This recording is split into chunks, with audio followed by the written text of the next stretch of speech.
Allons-y. On y va. Allons-y. On y va. Bonjour, eh bien nous allons maintenant corriger l'exercice 84-54.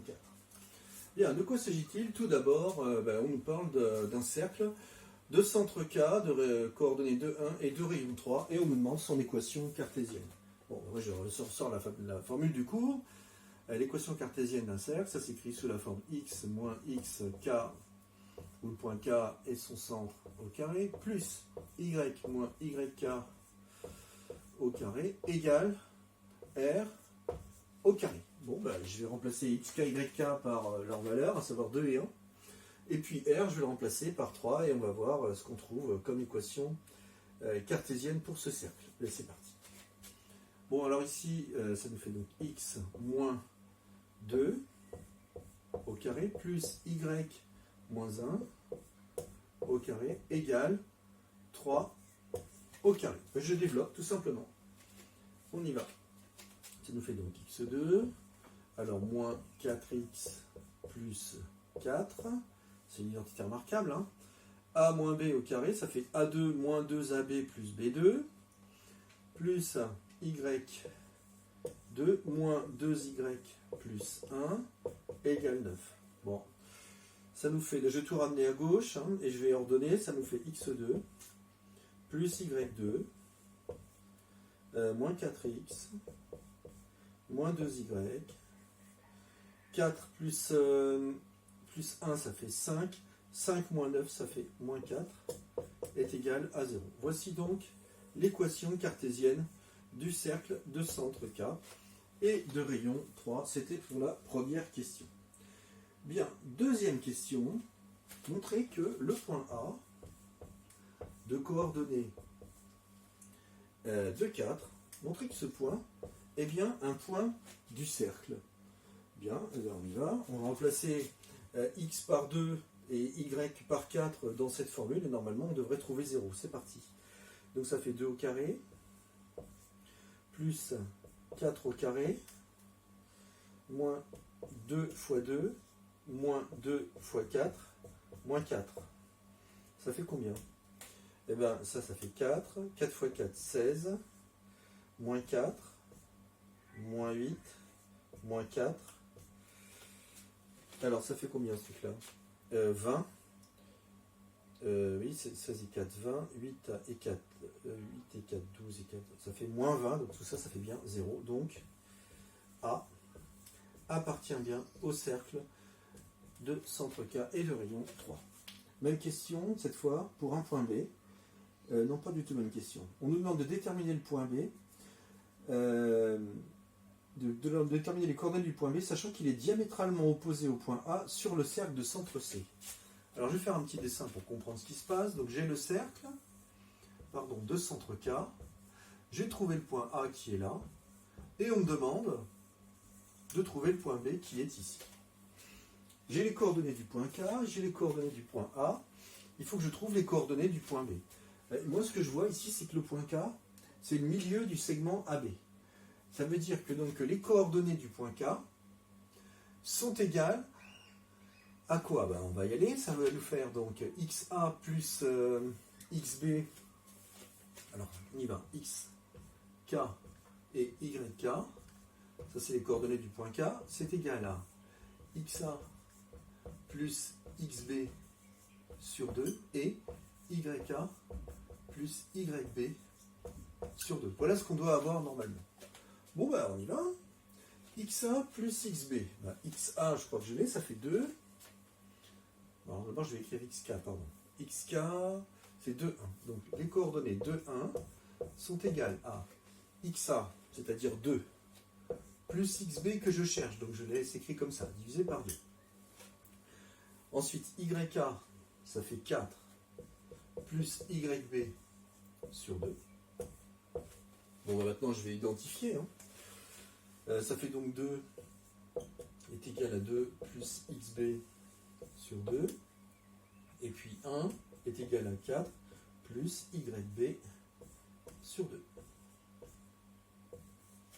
Bon, je vais faire passer le 2 de l'autre côté, donc ça va me faire 4 égale 2 plus xb. Et puis ici, ça va me faire 2 fois 2, 1, pardon, 2 fois 1, 2, pardon, qui est égal à 4 plus yb. Bon, bah, de la première, hein, je dis que xb, c'est égal à 4 moins 2, c'est-à-dire 2. Voilà pour xb. Et pour yb, ça vaut, je passe le 4 de l'autre côté, ça fait 2 moins 4, c'est-à-dire moins 2.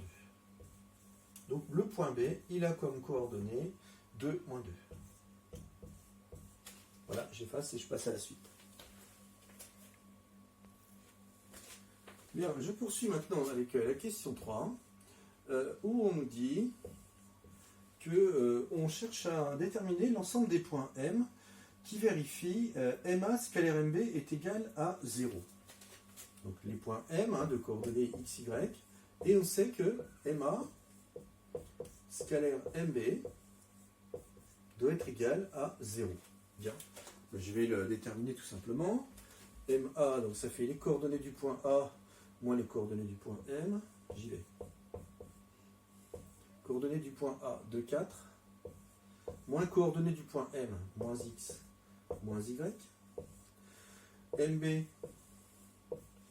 c'est coordonnées du point B moins coordonnées du point M, moins x, moins y. Voilà. Et le produit scalaire de ces deux vecteurs doit être égal à 0. Voilà, le produit scalaire, hein, je vous rappelle la formule. X plus y est égal à 0. Alors j'y vais, ça nous fait donc 2 moins x multiplié par 2 moins x plus 4 moins y multiplié par moins 2 moins 2y, moins 2 moins y, pardon, doit être égal à 0. Bon, bah, j'y vais. Je distribue. 2 fois 2, 4. 2 fois moins 2x, moins 2x. Moins x fois 2, moins 2x. Moins x par moins x, ça fait plus x2. 4 fois moins 2, moins 8. 4 fois moins y, moins 4y. Moins y fois moins 2, ça fait plus 2y. Et moins y fois moins y, ça fait plus y2. Voilà, égal à 0. Je vais tout ordonner. Les x2 d'abord. x2. Les y2, il n'y en a qu'un seul, plus y2. Les x. Moins 2x, moins 2x. Il n'y en a pas d'autre, ça fait moins 4x. Maintenant, les y. Moins 4y plus 2y, ça fait moins 2y. Et maintenant, les nombres. 4 moins 8, ça fait moins 4. Et voici donc l'ensemble en question qui vérifie, l'ensemble des points qui vérifie MA scalaire MB est égal à 0. Que peut-on en conclure sur la nature du triangle ABM?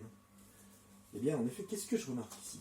Je remarque que, en fait, l'ensemble des points qui vérifient MA scalaire MB est égal à 0, c'est cette équation-là, mais c'est aussi l'équation du cercle de centre A, de centre K et de rayon 3. Je vais faire un petit croquis pour comprendre ce qui s'est passé. Ouais, je vais faire mon cercle d'abord. Voilà. J'ai le point K, j'ai le point A, j'ai le point B, hein, qui est diamétralement opposé au point K dans le cercle. Et on m'a dit qu'on prenait un point n'importe où, et que, enfin on ne prend pas un point n'importe où, on nous dit que l'ensemble des points tels que MA scalaire MB est égal à 0, eh bien c'est ce cercle justement. Donc en fait, n'importe quel point sur le cercle, par exemple un point L ici, eh bien il vérifie que MA scalaire MB est égal à 0. Mais en gros, si MA scalaire MB est égal à 0, ça veut dire que ces deux vecteurs sont orthogonaux. Donc effectivement, hein, la question est la suivante. Que peut-on en conclure sur la nature du triangle ABM vérifiant MA scalaire MB est égal à 0? Eh bien, ABM est rectangle en M. Voilà. En fait, c'est un rappel du triangle, du théorème du cercle circonscrit. Hein. quand vous avez, c'est un vieux théorème qu'on ne voit plus mais qu'on voyait en quatrième, quand vous avez un cercle de diamètre AB, eh bien n'importe quel point du cercle forme un triangle rectangle avec comme hypoténuse le diamètre AB. Voilà, abonnez-vous à cette chaîne, je vous remercie de m'avoir suivi.